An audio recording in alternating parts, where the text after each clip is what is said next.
Entonces, qué raro ahora que habla que está grabando. Y Gumer también me dijo que ahorita no tiene internet, entonces no iba a poder conectarse. Entonces, bueno, vamos a poner a grabar y sí, empezamos Santiago 1 del 12 al 16. Dice así: Bienaventurado el varón que soporta la tentación, porque cuando haya resistido la prueba, recibirá la corona de vida que Dios ha prometido a los que le aman. Cuando alguno es tentado, no diga que es tentado de parte de Dios, porque Dios no puede ser tentado por el mal, ni él tienta a nadie, sino que cada uno es tentado cuando de su propia concupiscencia es atraído y seducido. Entonces la concupiscencia, después que ha concebido, da a luz el pecado, y el pecado, siendo consumado, da a luz la muerte. Amados hermanos míos, no erréis. Entonces, este es el pasaje que vamos a estar estudiando el día de hoy y comenzamos ahí en su libro. Dice, todos nosotros venimos de una naturaleza caída y pecaminosa. Estas son las primeras dos palabras que debe anotar ahí. Todos nosotros venimos de una naturaleza caída y pecaminosa. Traemos en nuestro ADN la maldad a causa del pecado que introdujeron Adán y Eva en el mundo. Eso es lo que nos explica Romanos 5:12. Usted tiene que entender, hay una frase que nos explica un poco más esto. Nosotros no somos pecadores porque pecamos. Nosotros pecamos porque somos pecadores. Esta es nuestra naturaleza. Así es como nosotros nacemos. Desde pequeños, desde bebés, venimos con ese chip de pecado. Entonces, vamos a leer Romanos 5:12. Doña Analía, ¿usted me lo podría leer, por favor?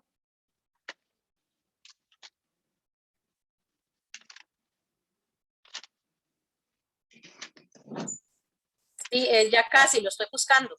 ¿Está bien? Romanos 5:12.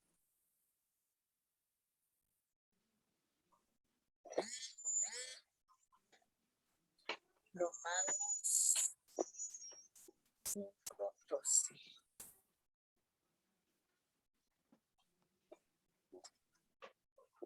Ya casi, es que estoy buscando, no lo encuentro ya.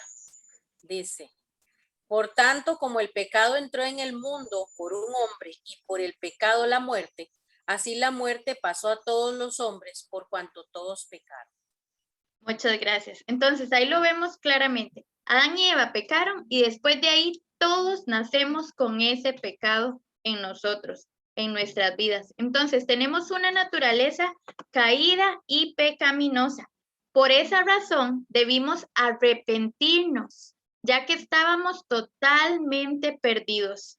En Lucas capítulo 13, versículo 3 y 5, Jesús dijo, no antes, si no os arrepentís, todos pereceréis igualmente. O sea, Jesús estaba ahí diciendo, usted necesita arrepentirse. ¿Por qué? Porque tenemos una naturaleza pecaminosa.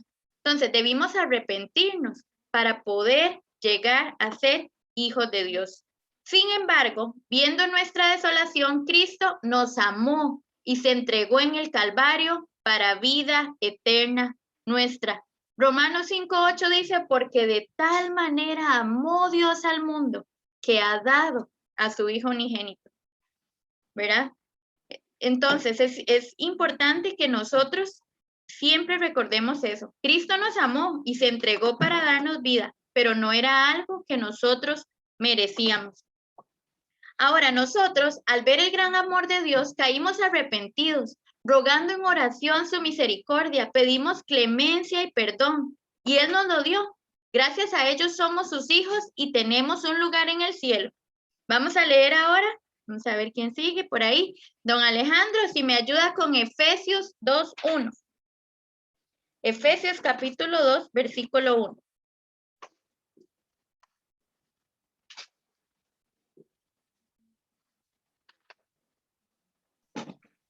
Y Él os dio vida a vosotros cuando estabais muertos en vuestros delitos y pecados. Estábamos muertos y Él nos dio vida. Qué plan tan maravilloso que tuvo Cristo con nosotros. Ahora, luego de nuestra conversión, inicia lo que llamaremos la batalla de las dos naturalezas. Por eso nuestra lección de hoy se llama la lucha del creyente contra su pecado.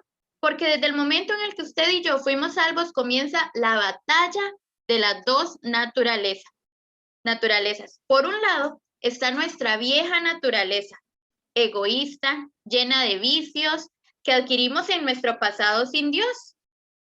Tenemos esa vieja naturaleza y para eso vamos a ir a Romanos capítulo 7. Romanos 7 del 15 al 25. Ahí Pablo habla de esta lucha, esta batalla que hay entre las dos naturalezas.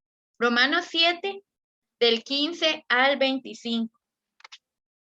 Tal vez doña Beatriz me puede ayudar a leerlo.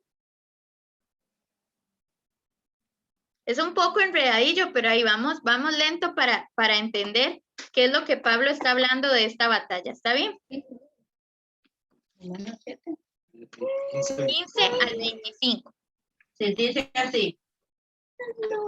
Porque lo que hago no lo entiendo, pues no hago lo que quiero, sino lo que aborrezco, eso hago. Y si lo que no quiero, esto hago, apruebo que la ley es buena. De manera que ya no soy yo quien hace aquello, sino el pecado que mora en mí. Y yo sé que en mí, esto es, en mi carne, no mora el bien, porque el querer el bien está en mí, pero no el hacerlo. ¿Hasta cuándo, Ayasa? Hasta el 25, el último. Porque no hago bueno, y si hago lo que no quiero, ya no lo hago yo, sino el pecado que mora en mí. Así que, queriendo yo hacer el bien, hallo esta ley, que el mal está en mí, porque según el hombre interior me deleito en la ley de Dios, pero veo otra ley en mis miembros que se revela contra la ley de mi mente y que me lleva cautivo a la ley del pecado que está en mis miembros. Miserable de mí, ¿quién me librará de este cuerpo de muerte? Gracias doy a Dios por Jesucristo, Señor nuestro. Así que yo mismo con la mente sirvo a la ley de Dios, mas con la carne a la ley del pecado. Muchas gracias. Vea Pablo, ¿verdad? Yo no sé si usted ha leído la Biblia, sabe un poquito de Pablo, y tal vez usted lo admira, es que Pablo sí es carga, cómo hacía cosas Pablo, pero Pablo aquí dice y habla de las luchas que él tenía, que a veces sus miembros se rebelaban, hacía cosas que él no quería hacer. ¿Ha tenido usted esos momentos en los que usted tal vez escucha la palabra de Dios, lee su Biblia, tiene su tiempo con Dios y usted toma una decisión y usted dice, ya no voy a volver a hacer esto? Y cuando menos se da cuenta, volvió a caer, volvió a pecar con eso que usted había decidido no hacer. Sus miembros se rebelaron. Esa es la ley del pecado que habla en este pasaje.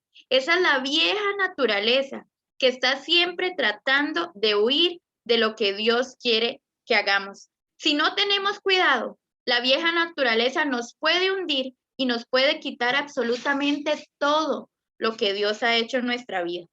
Entonces, esa es la primera naturaleza. Por el otro lado está nuestra nueva naturaleza, la que adquirimos al convertirnos en hijos de Dios, salvados y santificados a través de Jesucristo. El Espíritu Santo irá dominando nuestro ser conforme al plan de Dios, cuando nos humillemos día a día a sus pies a pedirle que nos gobierne. Esa es la palabra que va ahí. El Espíritu Santo irá dominando nuestro ser conforme al plan de Dios. Entonces, si usted es creyente, usted debe entender que Cristo luchó, batalló y venció por sus pecados, pero es su responsabilidad domar la vieja naturaleza y someterla al señorío de Jesucristo. Ahí en sus hojas, es su responsabilidad domar la vieja naturaleza y someterla al señorío de Jesucristo. Somos nosotros los que tenemos que poner nuestros miembros, matarlos, que sean siervos de Cristo. Esa es nuestra responsabilidad una vez que nos hemos convertido en hijos de Dios. Antes no podíamos, pero ahora sí, porque tenemos a Cristo viviendo en nosotros. Tenemos el poder para hacerlo. Ya no estamos esclavos al pecado, sino que Cristo nos ha liberado. ¿Qué significa esto? Bueno, que la vieja naturaleza tratará de dominarle aún después de su conversión a Cristo. Entonces, no es que piense, bueno, ya yo soy un hijo de Dios, ya yo estoy tranquilo. No, porque al ser salvo, usted pasó a formar parte de la familia de Dios. y por lo tanto se ha convertido automáticamente en enemigo de Satanás. Si usted es un hijo de Dios, Satanás es su enemigo, aunque usted no se haya dado cuenta. Y usted ese día empezó en una batalla con él. Y Satanás tratará de destruirle usando la misma estrategia que utilizó en Edén con Adán y Eva. Hacernos morder el fruto del pecado para que nuestra relación con Dios se dañe. Satanás ya no puede llevarnos al infierno si somos hijos de Dios, pero sí nos puede hacer vivir vidas caídas y destruidas. Vamos a buscar 2 de Corintios, capítulo 11. 2 de Corintios, capítulo 11, versículo 3.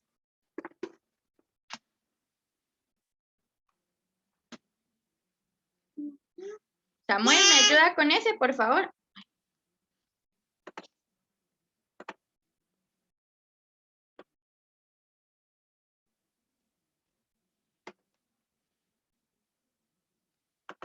Segunda de Corintios 11:3. Dice así, pero temo que como la serpiente con su astucia engañó a Eva, no vuestros sentidos sean de alguna manera extraviados de la sincera fidelidad a Cristo. Ajá, muchas gracias. Así es. Satanás va a usar lo mismo que él usaba con Adán y Eva para desviarnos del propósito que Dios tiene para nosotros.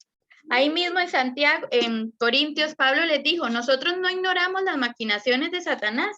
En el capítulo 11, versículo 14, él dice, y no es maravilla, porque el mismo Satanás se disfraza como ángel de luz.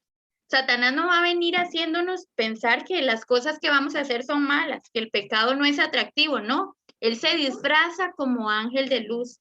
Él quiere que nosotros caigamos. El tema de hoy es vital para un cristianismo genuino.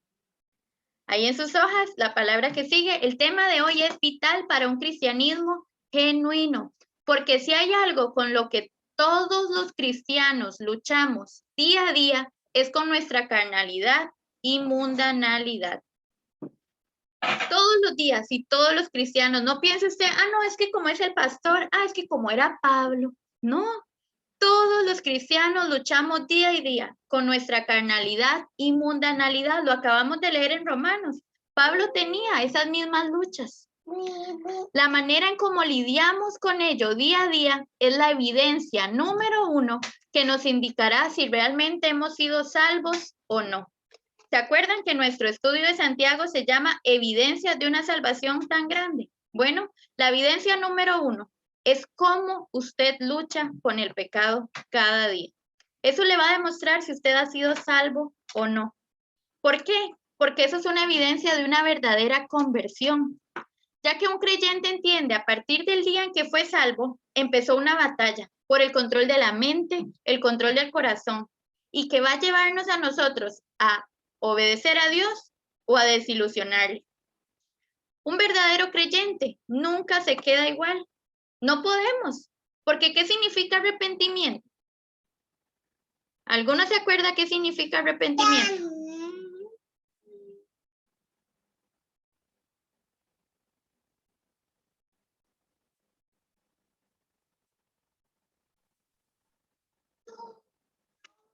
Es un cambio. Exacto. Arrepentimiento es un cambio por completo, es un giro de 180. Si usted iba para un lado y usted se arrepiente, usted va completamente para el otro. Eso es arrepentimiento. Entonces, un cristiano genuino, una persona que se arrepintió, no puede ir por esos mismos pecados. Y por eso es que inicia un proceso de santificación, donde la Biblia, la oración, el congregarse, el poner sus dones y talentos al servicio de otros, van a ser notorios en nuestra vida. Es cierto, no vamos a ser perfectos de hoy para mañana, pero tampoco seremos iguales, definitivamente. Es imposible, ahí en sus hojas, es imposible que un verdadero creyente se sienta cómodo con un estilo de vida que precisamente fue lo que llevó a Jesús al Calvario. Y saben, hermanos, si usted se siente cómodo cuando peca, si usted le da lo mismo, revise entonces su salvación. porque es imposible que un verdadero cristiano se sienta cómodo con aquello que crucificó a Cristo. El pecado que mora en nosotros debemos matarlo, erradicarlo. Y Dios sabe, Dios conoce nuestra carnalidad, Él conoce nuestra lucha y Él está con nosotros para vencerlo. Por eso aquí el pasaje de hoy, ¿verdad? En Santiago 1:12 dice que bienaventurado el varón que soporta la tentación, porque Dios sabe que tendremos tentaciones. Entonces ahí en el punto 1 dice la conversión puesta a prueba. La mejor manera de demostrar que somos nuevas criaturas es comenzar a amar aquello que Dios ama e iniciar a alejarnos de las cosas que Dios odia, hasta el punto máximo de repudiarlas por completo. Y sabe, lo que Dios más detesta es el pecado. Entonces, si yo soy una nueva criatura, yo ahora voy a amar la santidad y voy a aborrecer el pecado. Me voy a alejar de él. Y Santiago aquí en el versículo 12 menciona que la forma de vencer es soportar la tentación, es decir, resistir la tentación. Esto nos da a entender que no es algo sencillo, sino que requiere toda nuestra diligencia y atención. No es fácil, pero se puede. Usted puede soportar la tentación. Nuestra conversión se puede medir por la manera en que evitamos, huimos y peleamos de rodillas contra el pecado. Vea lo que dice 2 de Timoteo capítulo 2, versículo 22. Mario, tal vez me ayude con ese, por favor. 2 de Timoteo 2, 22.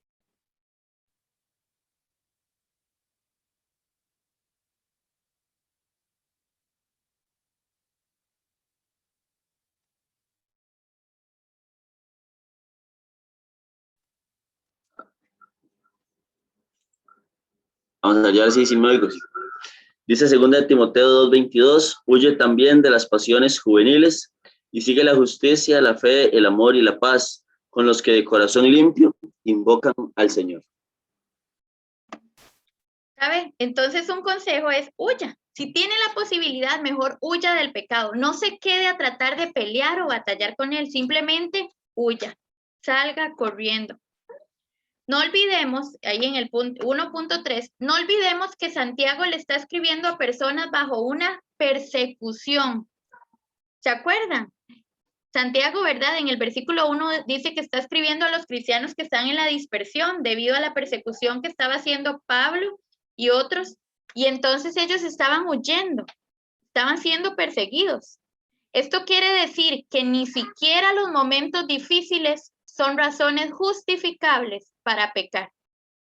Ahí la segunda palabra en el 1.3, ni siquiera los momentos difíciles son razones justificables para pecar. No se engañe usted solo creyendo que como usted está pasando momentos difíciles puede pecar. No. Por ejemplo, escuchamos a gente decir, es que esto de la cuarentena me da unas ansias, solo la cerveza me la quita. No tengo nada que hacer, por eso fue que me puse a ver pornografía. Ya no aguanto más a mi esposo, me voy a ir mejor a disfrutar de mi vida con otra persona. Uy, no, es que estar encerrado me pone de un humor malísimo, por eso maltrato a mis hijos, a mi esposo y siempre estoy de mal humor. No, hermanos. No podemos pensar que porque estamos pasando una situación difícil, una prueba, esto del COVID, entonces podemos justificar el pecado. No. Ellos estaban bajo persecución y Santiago les dice, ustedes pueden vencer la tentación. Ustedes pueden salir adelante. No tienen que pecar.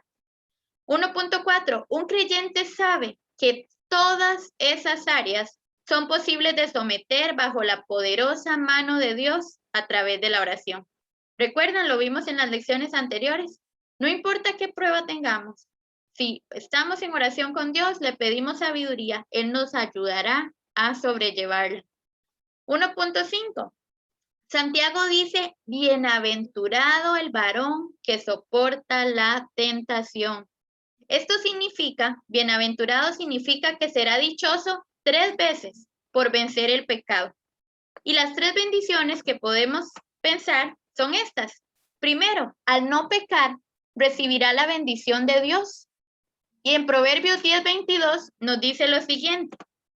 Dice doña Analia que tiene un montón de espacios en blanco, pero bueno, al final lo revisamos. ¿Está bien? Vamos a ver quién seguía. Doña Pame, ¿usted me ayudaría con Proverbios 10:22?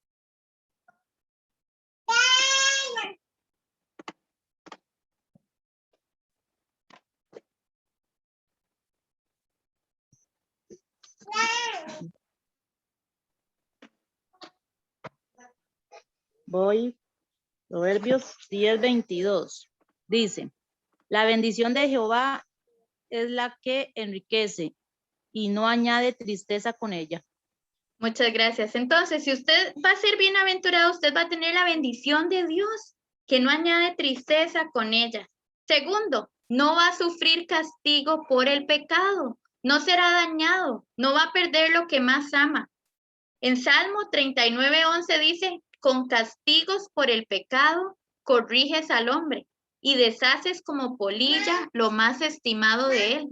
Pero si no peco, entonces Dios no me va a tener que castigar. Entonces, esa es otra bienaventuranza, al yo resistir la tentación. Y la tercera bienaventuranza es que va a recibir un hermoso galardón, recibirá la corona de vida. Qué honor ser reconocido por Dios mismo y devolverlo a sus pies, porque recuerde que esas coronas que Dios nos dé no serán para nosotros, sino para ponerlas a los pies de Cristo en agradecimiento por lo que Él nos ha dado. Él es el único digno de recibir toda la honra y la gloria. Ahora, el punto 2, y muy importante, Dios no tienta a nadie. El versículo 13 dice, cuando alguno es tentado, no diga que es tentado de parte de Dios, porque Dios no puede ser tentado por el mal, ni Él tienta a nadie. Esta es una verdad que hoy en día muchas veces se ha puesto en duda, y Santiago lo recuerda. Dios no nos tienta. 2.1. Dios puede ponernos a prueba. Él es Dios. Dios desea usar las pruebas para desarrollar en nosotros el carácter de Cristo, como vimos en nuestra segunda lección. Dios puede ser que nos pase por pruebas, esto sí es cierto, para desarrollar en nosotros el carácter de Cristo. 2.2. Lo que Dios nunca hará es llevarnos por un camino para hacernos ofender su santidad. Él es 3 veces santo y nunca deseará ver dañada la relación entre nosotros y Él. Y eso es algo que solo el pecado puede hacer. El pecado es lo único que rompe nuestra relación con Dios. Por lo tanto, nunca vendrá de su parte un intento por hacernos caer. ¿Sí entendemos la diferencia? Dios me puede poner una prueba como una enfermedad, como la pérdida de un trabajo, como esto que estamos pasando de la pandemia, pero nada de eso es pecado. Nada de eso ofende la santidad de Dios.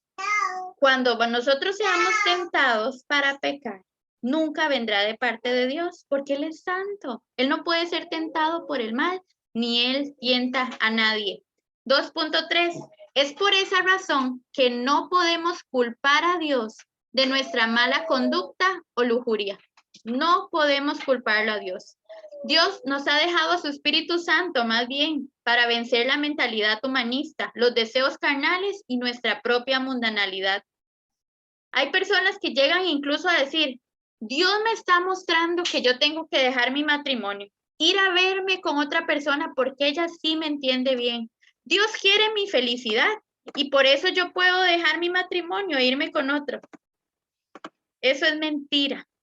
Dios nunca va a permitir el pecado. Él no cambia. Él es siempre el mismo. No podemos justificar ni culpar a Dios por nuestra mala conducta. Punto 3. La razón del por qué pecamos y sus consecuencias. Versículos del 14 al 16. Doña Tere, ¿me ayuda a leerlo de nuevo, por favor? Santiago 1, del 14 al 16. Amén. Dice así, sino que cada uno es tentado cuando de su propia concupiscencia es atraído y seducido. Entonces, la concupiscencia, después de que ha concebido, da a luz el pecado, y el pecado, siendo consumado, da a luz la muerte. Amados hermanos míos, no erréis. Muchas gracias. Entonces, el punto 3 dice la razón del por qué pecamos y sus consecuencias. Satanás odia tanto a Dios que él tratará de destruir a su pueblo como a su obra. Ahí en sus hojas, destruir. Tratará de destruir a su pueblo como a su obra. Y siempre ha utilizado la misma estrategia para lograr su cometido. Él siempre usa la misma estrategia, hacernos dudar de la verdad de Dios, hacernos dudar de la bondad de Dios. ¿Se acuerdan cómo le dijo a Eva? Con que Dios les ha dicho que no coman de ningún árbol del huerto. Siempre usa la misma estrategia. ¿Alguno se acuerda cuáles son las partes de nosotros, de nuestro cuerpo, a las que Satanás va a apelar para tentarnos? Las que usó con Eva y luego en Primera de Juan se nos mencionan de nuevo. Son 3 áreas que Satanás usa. ¿Alguno recuerda?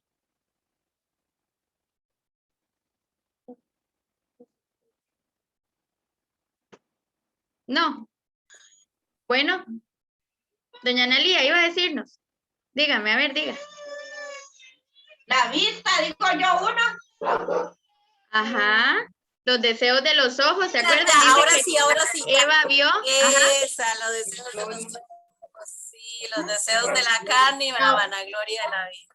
Exacto, muy bien, exacto. Son esas 3 partes las que Satanás usó con Eva y usa siempre con nosotros. Los deseos de los ojos, los deseos de la carne y la vanagloria de la vida.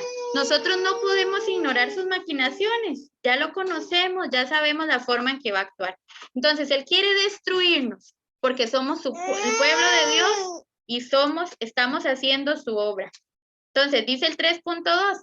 Desde Edén, el diablo ha tomado nuestros propios deseos, aquellos que se ve bien y nos gusta, pero son desobediencia a Dios, para usarlos en nuestra contra y ponernos a pagar las consecuencias de ellos.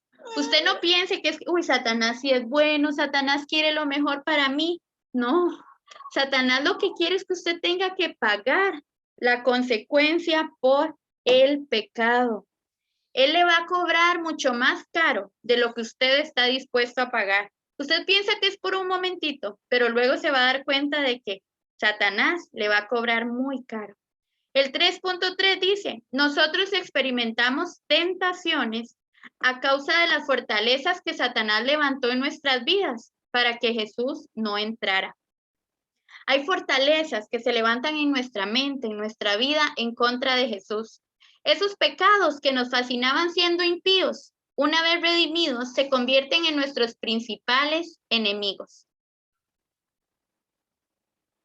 Ahí en sus hojas, esos pecados que nos fascinaban siendo impíos, una vez redimidos, se convierten en nuestros principales enemigos.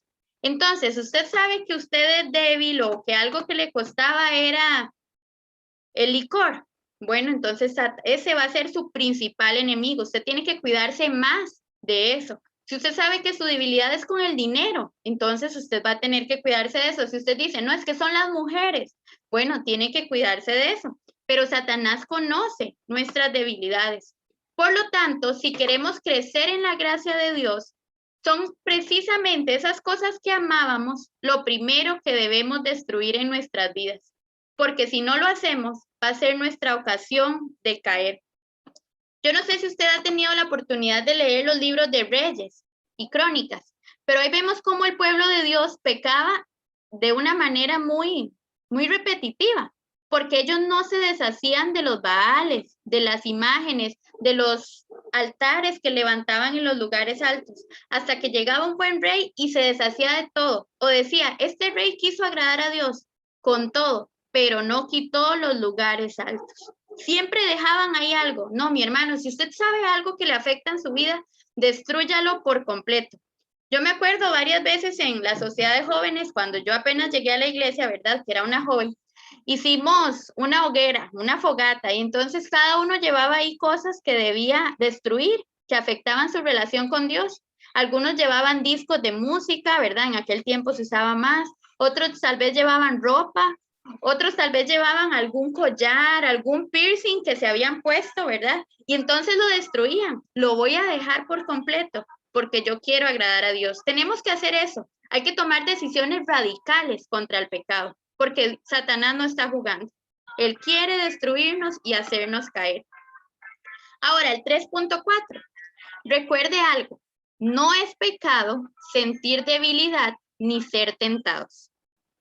No es pecado sentir debilidad ni ser tentados.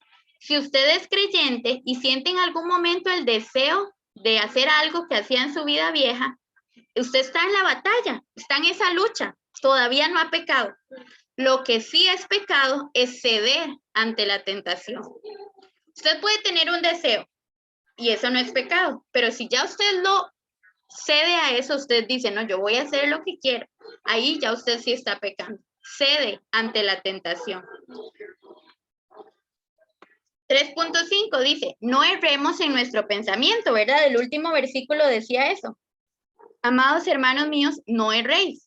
Entonces, no erremos en nuestro pensamiento. Dios no desea arruinar a ninguno de sus hijos. Dios no desea arruinar a ninguno de sus hijos. Y la única manera en que un hijo de Dios puede arruinarse es por el pecado. La única manera en que un hijo de Dios puede arruinarse es por el pecado. El pecado destruye matrimonios, vidas, el futuro de los hijos, y siempre las consecuencias de los pecados son más dolorosas y altas que lo que nos imaginábamos. Mucho más caras que el deleite que nos produjo el pecado por un corto tiempo.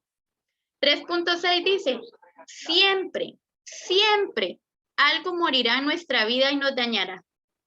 Siempre, siempre algo morirá en nuestra vida y nos dañará si vivimos sumergidos en pecado. La Biblia dice, la paga del pecado es muerte. Es una ley bíblica. Cuando pecamos, algo muere en nuestra vida. Tal vez no es la muerte física, aunque sabemos que es la consecuencia, ¿verdad? A largo plazo, pero puede ser que muera confianza, puede ser que definitivamente muere la comunión con Dios. Entonces, siempre que pecamos, algo muere en nuestra vida y nunca va a valer la pena por un deleite temporal.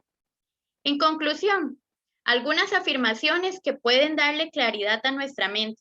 Primero, la conversión de un creyente se mide por su deseo de no ofender al Dios que le salvó. La conversión de un creyente se mide por su deseo de no ofender al Dios que le salvó, ya que el creyente sabe que son precisamente esos pecados los que clavaron a su Dios en el Calvario. Un creyente va a tomar toda la armadura espiritual y va a luchar para no ceder a la tentación. En otras palabras, el deseo por abandonar un pecado y ponerlo en práctica va a revelar la salvación o no de una persona. ¿Recuerdan? Evidencias de una salvación tan grande, luchar contra el pecado. No es que no voy a pecar, es que estoy en una constante lucha por cada día ser más como Cristo. Segundo, la conversión de una persona también se puede analizar cuando éste ha pecado contra Dios. Sí, está luchando, pero sufrió una caída. Está inmerso en un bache espiritual de frialdad. Por eso, la manera en la que tratará su pecado, la forma en que el Espíritu Santo le guiará a postrarse ante Dios y pedirle perdón y misericordia, serán muestras de una real salvación. ¿Se acuerdan ustedes de Pedro y de Judas? Ambos estuvieron cerca de Jesús, ambos le sirvieron, ambos pecaron. Uno fue por su remordimiento y se ahorcó, se guindó de un árbol, Judas. Pero otro cayó postrado a los pies de Jesús, pidió perdón, se levantó y luego hizo un gran ministerio en la obra de Dios. ¿De qué manera trata usted con el pecado? ¿Lo vuelca usted el pecado, esa culpabilidad? ¿O se rinde usted ante Dios, pide perdón y se levanta por la misericordia de Dios, que siempre nos da una segunda oportunidad? Los verdaderos creyentes dan pasos hacia la santidad, van perfeccionándose con el paso de los años, abandonan pecados. Cada día van dejando ese yugo de la esclavitud. Se arrepienten de sus pecados apenas se dan cuenta y claman de rodillas para no volver a caer. Esa es la evidencia principal de una salvación tan grande. El rey David es uno de los más grandes ejemplos. Él pecó, ¿y qué pecado? Adulteró, asesinó, bueno, terrible, pero él se arrepintió y dijo, lávame más y más de mi maldad. Los cristianos no son los que se creen superiores a otros, son los que reconocen su debilidad y dependen cada día de la misericordia y el perdón de Dios. Eso es una evidencia de la salvación tan grande. Entonces, ahí ya, bueno, ahorita revisamos lo de los espacios, ¿está bien? Si no pudieron llenarlos, entonces ahorita lo revisamos. Quería ver un poquito algunas cosas extra, entonces voy a compartirles aquí la pantalla sobre estos pasajes de hoy. A ver, aquí.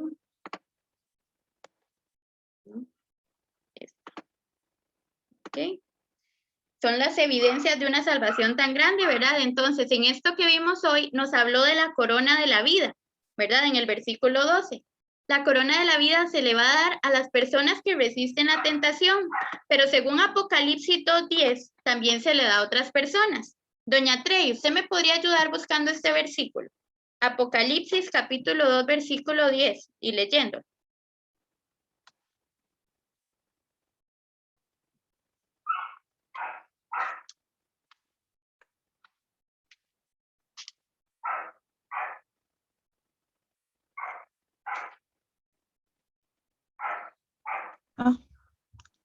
Dice, no temas en nada lo que vas a padecer.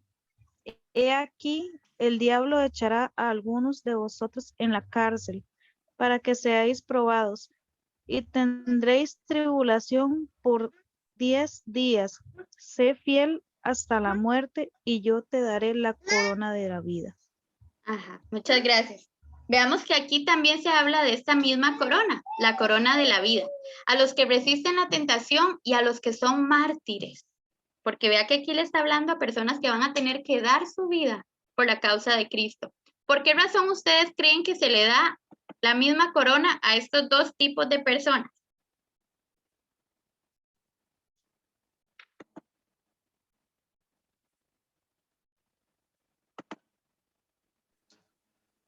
Es porque los dos representan una batalla, una lucha. Exacto. Cuando nosotros resistimos a la tentación, tenemos que matar a nuestro yo, a la vieja naturaleza. Doña Analia, ¿está diciendo algo? No, fue que se le prendió el micrófono. Ok, y los mártires sí van a tener que dar su vida, ¿verdad? Literalmente. Pero el morir a nuestro viejo hombre es una lucha fuerte, como leímos en Romanos 7, o sea, Pablo decía, estos miembros se me rebelan, yo quiero hacer lo bueno y cuando me doy cuenta estoy de nuevo haciendo lo malo. A mí me ha pasado, yo no sé si a usted también, yo digo, no voy a volver a hacer esto y cuando me di cuenta lo volví a hacer y hasta que uno se siente como ¿por qué no puedo controlarme, verdad? Porque hemos cedido, es una batalla. Entonces, por eso se equiparan, ¿verdad? Los mártires con los que resistimos la tentación. Yo no sé si Dios nos irá a dar una corona por cada tentación que resistimos, aunque cuando empecé mi vida espiritual, ¿verdad? En mi vida con Cristo, mis amigas me decían así, no cantemos esa canción, era una canción mundana que salió en el tele, y así vamos a tener una corona en el cielo, ¿verdad? Yo no sé, tal vez sí, por cada tentación que resistimos nos van a dar una corona, tal vez no, sea solo una por todas, pero bueno, sabemos que vamos a tener que ofrecerle a nuestro Salvador por todo lo que Él hizo por nosotros. Otra cosa, esta palabra que venía en este pasaje, concupiscencia. ¿Qué significa concupiscencia? Es sentir deseos no gratos a Dios. De acuerdo con su etimología, decupere, desear en latín, reforzado con el prefijo con, se refiere a la propensión natural de los seres humanos a obrar el mal como consecuencia del pecado. Entonces, concupiscencia es esa naturaleza pecaminosa que está en nosotros y que siempre deseamos estar haciendo lo malo. A eso se refiere la concupiscencia. Y vimos la manera en que obra. La tentación, ¿verdad? Satanás va a poner ahí una tentación. Recuerden, nunca será Dios. Satanás va a poner una tentación. Nuestra concupiscencia, esos deseos malos, carnales, esa naturaleza pecaminosa, va a ser atraída y seducida. Si es concebida, entonces va a dar luz el pecado. Y si consumamos el pecado, va a haber muerte. Esa es una fórmula matemática. Así es como pasan las tentaciones y lo que va a pasar en nuestra vida si nosotros cedemos a la tentación. Recuerden, entonces, no es pecado ser tentado, sino ceder ante ello. Concebir el pecado, consumarlo, y entonces algo va a morir en nuestra vida. Y quería para terminar que viéramos esta canción, ponga atención a la letra, a lo que dice y que de verdad pueda ser una realidad en nuestra vida por todo lo que Cristo ha hecho por nosotros.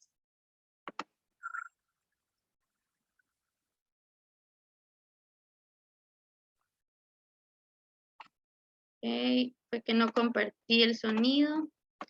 Entonces voy a volver a poner.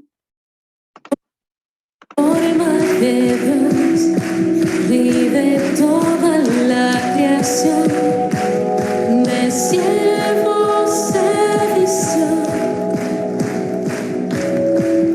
hasta los sumos se humilló, sufrió la muerte en sumisión. Horrenda muerte en una cruz, inmenso amor le hizo descender a servir al pecador. Gracias sin igual, Cristo demostró, dio su vida a mi favor. Pon en mí la misma mente, tu buen Cristo, hazme un siervo para tu gloria. Tomaré mi cruz, te seguiré, Jesús, hazme un siervo para tu gloria.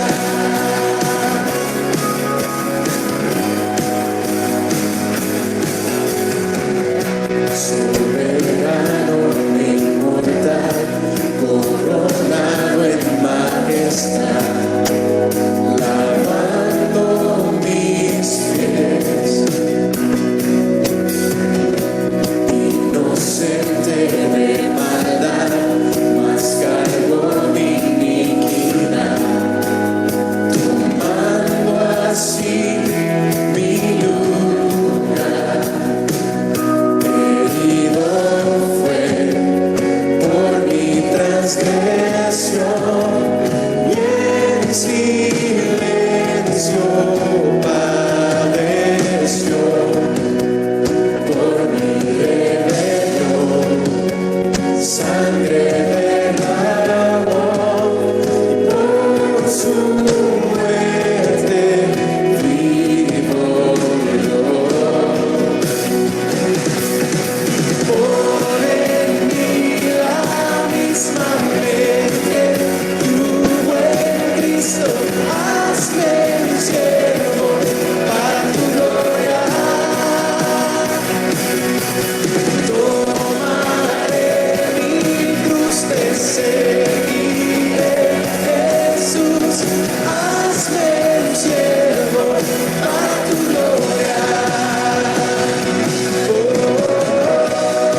Si fuera que Jesús tan solo nos perdona y ya fuera suficiente, pero Él nos da todavía más beneficios cuando hacemos su voluntad. Entonces, que Dios nos ayude a ser siervos para su gloria.